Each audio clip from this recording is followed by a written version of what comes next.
Hi, my name is Charlie McGrath. I'm the founder of WideAwakeNews.com and a host on the Rinse Radio Network. I want to point out the absolute absurdity of the argument between left and right, between Republican and Democrat. And I know I've done this in the past, and I'll continue to do it in the future.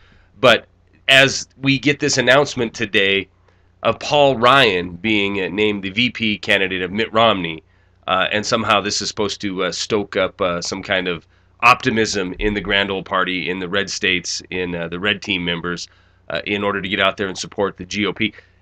I find myself with the urge to make a video to point out the absolute lunacy pretending that we have a difference. And, on occasion people ask me, well, what are we supposed to do about it? Well, listen, the very first thing we need to do en masse is to wake up and realize Paul Ryan, Barack Obama, Mitt Romney, there's no difference. Joe Biden, there's no difference. There's no difference in what they're going to bring to this country. It's just how they wrap the garbage and how they can sell it to the people of this country. This is the very most important thing we must do. Wake up and realize that both parties work for the same team. Let me explain. Paul Ryan is the uber conservative who comes up with the Ryan plan in order to save the debt-ridden United States of America and how to get our budget under control. What is his plan? He wants to privatize Medicare. He wants to take Medicare and give it to the insurance companies. Now, we've seen this before under Bush, the Bush administration, when they did Medicare Part D, and they had this prescription drug benefit that was going to be basically Medicare taxpayer dollars going to private insurance companies. This is exactly what happened, and what was the outcome? We saw insurance companies' profits rise 14%. In fact, between 2004 and 2008, it had risen by $33 billion. $33 billion extra we would have paid if we'd have just left the Medicare plan the way it was at the current time. See, we have 11 million baby boomers a year retiring. We've taken our economy and given it to a bunch of Wall Street banksters.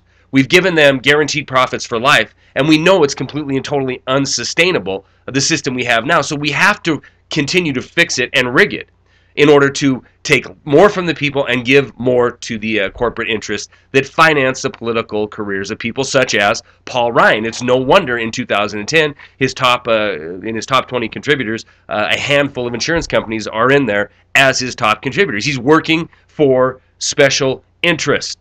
No different than Barack Obama, no different than Mitt Romney, no different than Joe Biden, no different than anybody on the red team or the blue team.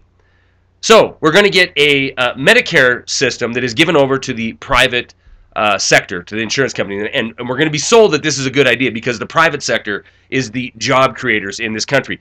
This, again, is a complete and total utter lie. We've destroyed free market capitalism. We've destroyed the engine that creates jobs in this country, which is small business.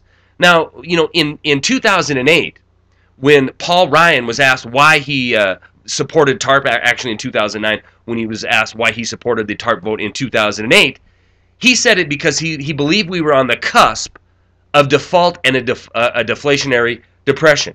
And doing nothing would lead to big government agenda sweeping across the nation. So in order to prevent a depression and the evisceration of free market system, it was necessary for him to vote for TARP. So what have we got since Paul Ryan voted for TARP in 2008? We have an evisceration of the free market system. We don't have it anymore. Small businesses by the tunes of hundreds of thousands a year are disappearing from this country, being replaced by legal-based capitalist system where you have big corporations funneling money into Washington, D.C., so they will write legislation so the taxpayers can fund their failure and guarantee the profits of these same institutions that brought us here in the first place. Now, in case you think I'm picking on the GOP, in case you think I'm picking on, and you think I'm some kind of a raging liberal just speaking out against Romney, understand, Barack Obama, the exact same thing. The health care benefit that we just saw the Supreme Court uphold that guarantees what? That we're going to have our tax money used in order to take care of the people of this country? Nope. We're going to have our tax money being given directly to mandated that we give this money to private corporations so we can buy insurance from them. Our system has been completely, utterly, and totally co-opted. It is a pay-to-play system, and if you do not have the money to finance legislation, nothing will get done on your behalf. Barack Obama, Mitt Romney, Paul Ryan, Joe Biden, they all dance to the same tune. And it isn't the tune of representing the people of this country. Stories are attached. That's all I got.